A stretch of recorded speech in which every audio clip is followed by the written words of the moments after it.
শুধু দর্শক বন্ধু, আপনারা দেখছেন একে নিউজ বাংলা। আর এই মুহূর্তে উপস্থিত রয়েছি কামধুনি। দেখতে দেখতে 13 বছর পার হয়ে গিয়েছে। কামধুনির নির্যাতিতার বিচার এখনো পর্যন্ত সম্পূর্ণ হয়নি। সরকারও পরিবর্তন হয়েছে। কামধুনি নির্যাতিতার আত্মীয় স্বজন তারা কিন্তু বিগত সরকারের বিরুদ্ধে তাদের একরাশ ক্ষোভ ছিল। পাপিয়া অধিকারী বেশ কিছু কথা বললেন যে বিগত যে সরকার ছিল সেই সরকারের আমলে মুসলিমদের ভাবমূর্তি অনেক নষ্ট করা হয়েছে। মুসলিমদেরকে দুধেল গায়ে হিসেবে ব্যবহার করে মুসলিমদের ভাবমূর্তি পশ্চিমবঙ্গে খারাপ করা হয়েছে। ঠিক পাপিয়া অধিকারী, সমীর রাইজ, মৌসুমী টুম্পা কয়াল এবং কামধুনি নির্যাতিতার দুই ভাই আজকের দিনে এই 14 বছর পূর্তি উপলক্ষে কি বার্তা দিলেন শোনাবো আপনাদের। একটা বিষয়, সেটা হচ্ছে 7ই জুন 2013, তার পরবর্তীতে 26 দীর্ঘ একটা সময় খুব সওয়াল জবাব হয়েছে, কেউ ছাড়া পেয়েছে, এবং তার পরবর্তীতে রাজ্য সরকার আবার জানিয়েছে যে এই ফাইল ওপেন করা হবে। ফাইল তো ওপেন করতেই হবে, নাহলে জাস্টিস পাবে কি করে? আমাদের এখন তো নাম বলতে কোনো ইয়ে নেই, ওর অনেক নাম। ওর নাম অভয়া, ওর নাম নির্ভয়া, কিন্তু ওর আসল নাম যে এখানে লেখা আছে শিপ্রা ঘোষ। সেই আসল নামের তার জাস্টিস হোক। জাস্টিস সবেতে হবে, আরজি করেও জাস্টিস হবে। আরেকটি যে কলেজ, মেডিকেল কলেজ, সেটারও জাস্টিস হবে। সব নতুন করে ফাইল খুলবে। আমাদের মাননীয় মুখ্যমন্ত্রী বলিয়ে দিয়েছেন সমস্ত ফাইল খুলবে। আর এই এত বছর ধরে আমরা সবাই এদের সঙ্গে আছি।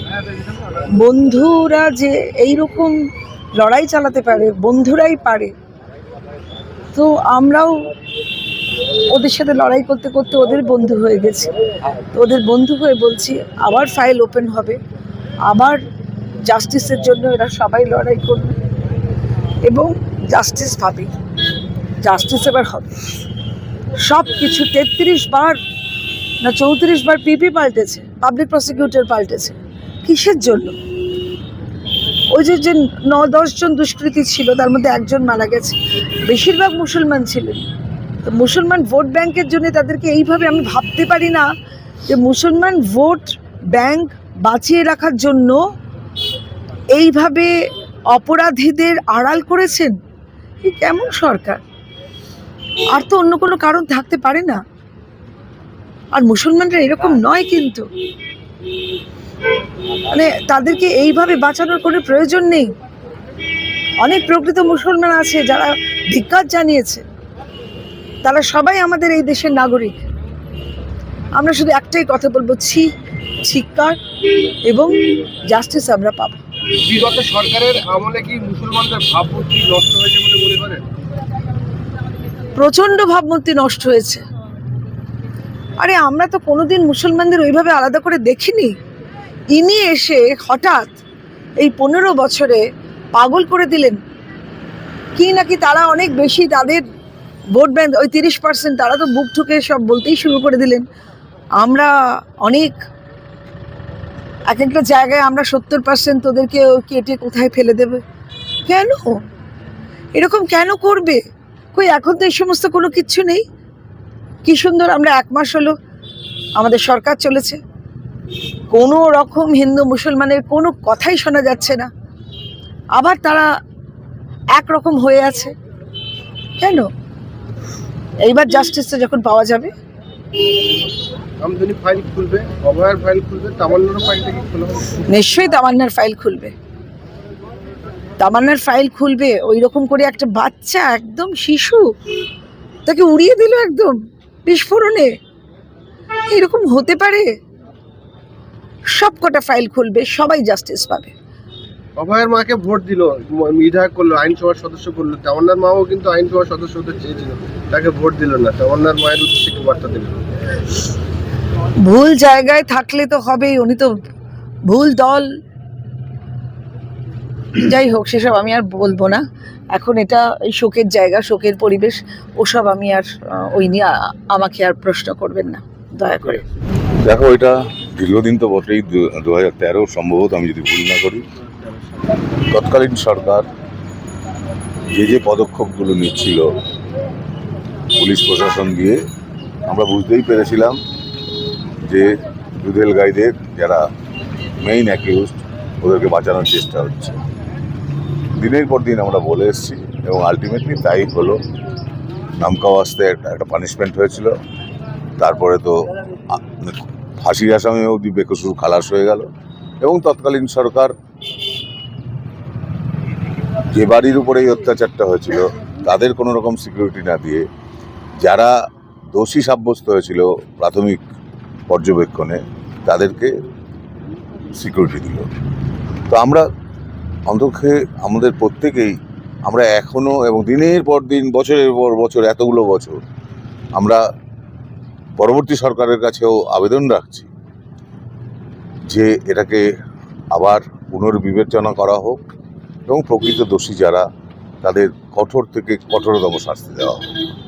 এটা এইভাবে ছেড়ে দিলে সমাজে একটা ভুল বার্তা যায় যে খালি রাজনৈতিক ফায়দার জন্যে এই ধরনের জঘন্য অপরাধীদের মুক্তি দেওয়া এটা একটা নজিরবিহীন ব্যাপার। এটা বন্ধ হোক আমরা চাই। আমরা বিশ্বাস করি যে যাদের ধরা হয়েছিল তারা প্রত্যেকেই দোষী, তাদের কঠিন থেকে কঠিনতম শাস্তি। বর্তমান সরকারের কি মনে হয় যে এই রামধনী, আপনার অভয়া, তামান্না ফাইল খুলবে? দেখো, আমি বর্তমান সরকার সম্পর্কে ওনাদের যা বিগত 1 মাসের মধ্যে এই নতুন সরকারের যে স্টেপগুলো দেখছি যেটা খুবই ইতিবাচক। অর্থাৎ আমাদের সমাজে যারা দিনের পর দিন, সে কাউন্সিলর হোক, এমএলএ হোক, এমপি হোক, এবং যারা অত্যাচারী তাদের বিরুদ্ধে যে স্টেপগুলো নিচ্ছেন বর্তমান সরকার, এটা আমরা অতীতে দেখিনি। এই জন্যই বলছি, অতীতে কখনো এই ধরনের অত্যাচারীদেরকে সবসময় দেখেছি সেভ করা হতো, সেইখানে এই সরকার এসে চরম স্টেপগুলো নিচ্ছেন এবং প্রত্যেকে অ্যারেস্ট করছেন। এটা একটা ইতিবাচক দিক। আমরা আশা করছি এই সরকার নিশ্চয়ই এই সমস্ত কেসগুলোকে রিওপেন করবেন এবং প্রকৃত যারা দোষী তাদেরকে শাস্তি দেবেন। সরকারের বিরুদ্ধে আপনাদের অনেক অভিযোগ ছিল, সরকারই আপনাদের বিচার পাইয়ে দিতে পারেনি, এমন অভিযোগ আপনারা করেছেন। বর্তমান সরকার পরিবর্তন হয়েছে, কতটা আশাবাদী? দেখুন, যখন আন্দোলন শুরু করেছিলাম 2013-তে, তখন মাননীয় শ্রী শ্রমিক ভট্টাচার্য মহাশয় এবং সবসময় পাশে দাঁড়িয়েছিলেন, আমাদেরকে এই আন্দোলনের সাপোর্ট করেছিলেন, এবং বিরোধী দলনেতা তখন ছিলেন মাননীয় শ্রী শুভেন্দু অধিকারী মহাশয়।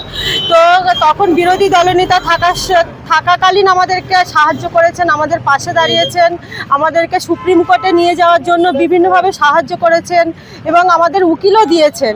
তো সেই জায়গায় দাঁড়িয়ে আজ যখন ক্ষমতায় এসছে, আমরা সত্যি অনেক আশাবাদী। আমরা চাই কামদুনির বিচার হোক, পুনরায় ফাইল খোলা হোক। এখন বর্তমানে উনি আমাদের রাজ্যের মুখ্যমন্ত্রী হয়েছেন, মাননীয় শুভেন্দু অধিকারী মহাশয়।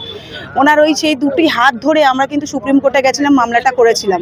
অতএব ওনার কাছে আমরা আশাবাদী, এবং আমাদের রাজ্য সভাপতি শ্রমিক ভট্টাচার্য মহাশয়, ওনার সঙ্গেও আমাদের কথা হয়েছে। এর পরিবার থেকে 2 ভাই, আমি গেছিলাম, এবং উনি আশ্বাস দিয়েছেন কামদুনির ফাইল খোলা হবে। কারণ প্রাক্তন মুখ্যমন্ত্রী শুধু তো কামদুনি নিয়ে রাজনীতিই করে গেছেন, উনি কখনো চাননি যে কামদুনি বিচার পাক। উনি যদি চাইতেন যে কামদুনি বিচার পাক, তাহলে এতদিনে কামদুনি বিচার পেয়ে যেতেন। আজকের এই জায়গাটাতে আমাদের দাঁড়াতে হতো না বা আসতে হতো না, এই জমায়েতটা আবার পুনরায় করতে হতো না। আপনারা জানেন, দীর্ঘ 13 বছর ধরে আমরা এই স্মরণ সভাটা করে আসছি শুধুমাত্র জাস্টিসের জন্য। সব থেকে লজ্জার ব্যাপার হলো এই রাজ্যে একটা মহিলা মুখ্যমন্ত্রী হয়ে মহিলাদের ন্যায় বিচার দিতে পারেনি। আর সব থেকে আর একটা বড় কথা ছিল, এই রাজ্যে একটা মহিলা হয়ে উনি বলছে যে রাত 8টার পরে বার হবে না, তাহলে কিসের কোথায় নিরাপত্তা? যে ভাগে সিআইডি প্রমাণ লোপাট করেছে, যেমন 55 জনের সাক্ষী ছিল, সেখানে 22 জনের নিয়েছে, তার মধ্যে আমাদের ফ্যামিলির 4 জনকে নিয়েছে, আর বাদ বাকি কোথা থেকে সিআইডি চার্জশিট লোক জড়ো করে এনে সাক্ষী দিয়েছে আমরা জানি না। আমার কাকা বিমল ঘোষ, সে মেন সাক্ষী ছিল। সে সাক্ষী কাকা মারা যাওয়ার আগে সিআইডি একটা ভিডিও করে রেখে দিয়েছিল। কাকা মরে যাওয়ার পরে সেই ভিডিওটা তো উনি কোর্টে দিতে পারতো, সিআইডি সেটাও দেয়নি। 4 বছর হয়ে গেল, বিচার পাবেন এই সরকারের আমলে? নিশ্চিত পাবো। ভারতীয় সংবিধান এবং বিচার ব্যবস্থার প্রতি আস্থা রাখতে হবে যাতে বিচার পায়। বিগত 13 বছর হয়ে গেল, আর 14 বছর অতিক্রান্ত। এই 14 বছরের মাথায় পা দিল। আইনের মাধ্যমে শাস্তি দেওয়ার ব্যবস্থা করতে হবে। কতটা আশাবাদী এই সরকারের, নতুন সরকারের? এবং নতুন সরকারের কাছে আশাবাদী অবশ্যই, যে যাতে আমরা বিচার পাই, এইটুকু, আর কিছু না।